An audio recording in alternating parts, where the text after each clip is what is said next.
பணம் பணம் பணம்.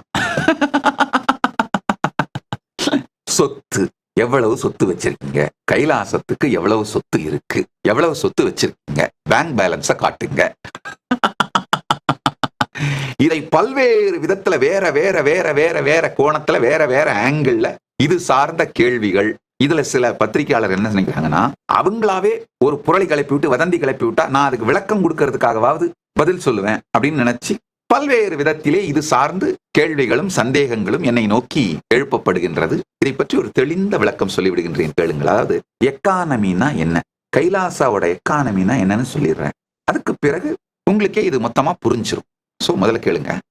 கைலாயத்துல ஒவ்வொரு ஆதீனமும், எந்தெந்த ஒவ்வொரு ஆதீனமும் அந்தந்த ஆதீனத்தினுடைய அங்கு பிரதிஷ்டை செய்யப்பட்டிருக்கின்ற தெய்வம் அதிகாரமுடையவர்னு அவருக்கு பேர். அந்த அதிகாரமுடையவர் தான் அந்த ஆதீனத்தின் சொத்துக்களின் அதிபதி, உரிமையுடையவர். உதாரணத்துக்கு விடுதியில இருக்கிற ஆதீனம், பெங்களூர் விடுதியில இருக்கிற ஆசிரமம், அங்க இருக்கிற அதிகாரமுடையவர் திருமேனி.